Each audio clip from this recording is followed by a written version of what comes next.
This is the Intex Classic Downy Airbed in a full size, and we'll be testing its comfort, ease of use, portability, and more. I got this from Amazon at a really reasonable price and got just the airbed with some instructions and a patch. I put affiliate links below if you want to check it out. The Intex Classic Downy Airbed gets me about 8.5 inches off the ground. When inflated fully, my body does not touch the ground whether I'm sleeping on my back, stomach, or side. Even when I was leaning on my elbow or sitting down, I could not feel the ground. This Intex Airbed measures about 73 by 53 inches when inflated fully, which is slightly smaller than full-size dimensions. For me, it's okay for 2 people, but it's not the most spacious for sure. If you need an airbed that's a bit longer and wider, this Intex Airbed also comes in a queen size, which is 80 by 60 inches. The vertical air chambers of the Intex Airbed doesn't really help with bouncing when I was rolling around in bed, and it was especially bouncy with another person sharing the airbed. This Intex Airbed is actually my bounciest 2-person inflatable mattress. The flop top feels velvety and soft, and I found that this also helped to reduce the noise from the mattress when moving around in bed. The vertical baffles are not as uncomfortable as I thought they would be. They're actually decently comfortable.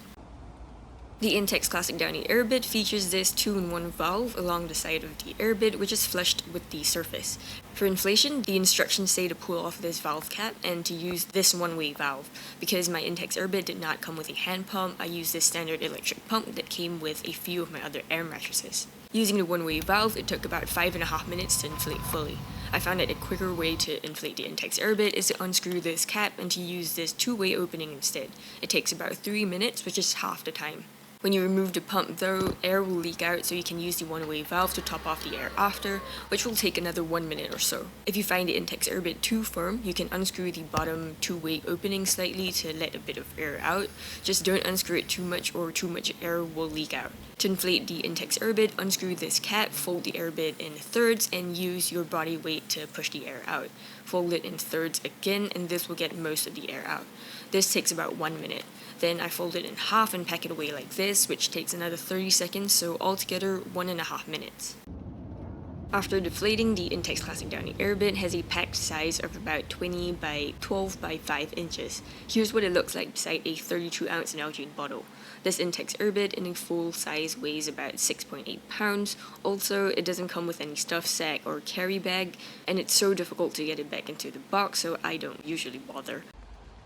The Intex Classic Downy Airbed is not insulated, so no R value, so it can be used only in summer. It's way too heavy for backpacking, so you're limited to car camping. Here's what the Intex Airbed in a full size looks like inside a Coleman 2-person Sundome tent. There's a tiny bit of space for gear at the sides, but not very much. Livable space is decent, and there's enough space for me to sit up and also to crouch.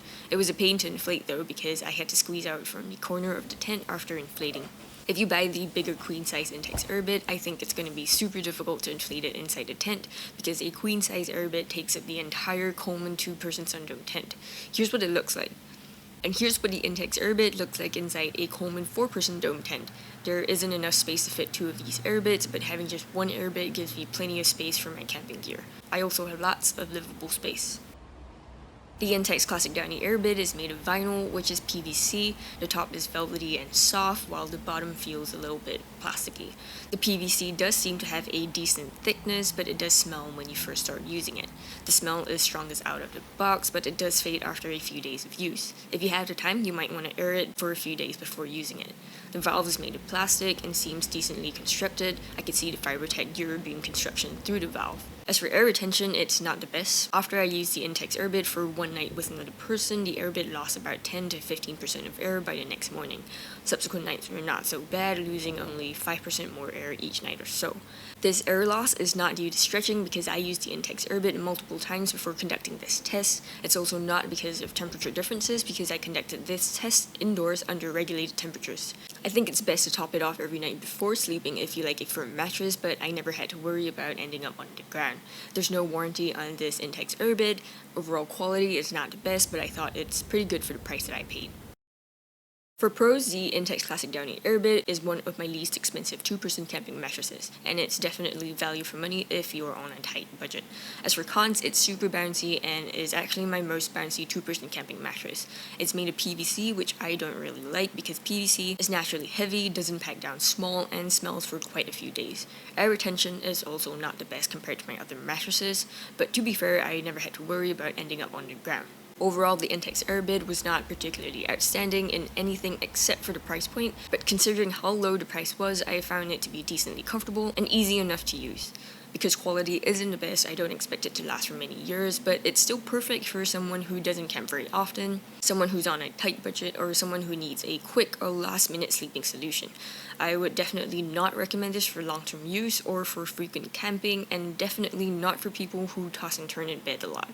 If you don't have a pump, remember to get the option that comes with a pump, or you can buy one separately. To find out how the Intex Airbed compares against my other two-person camping mattresses, check out this video right here. Thank you for watching, and I'll see you in the next one.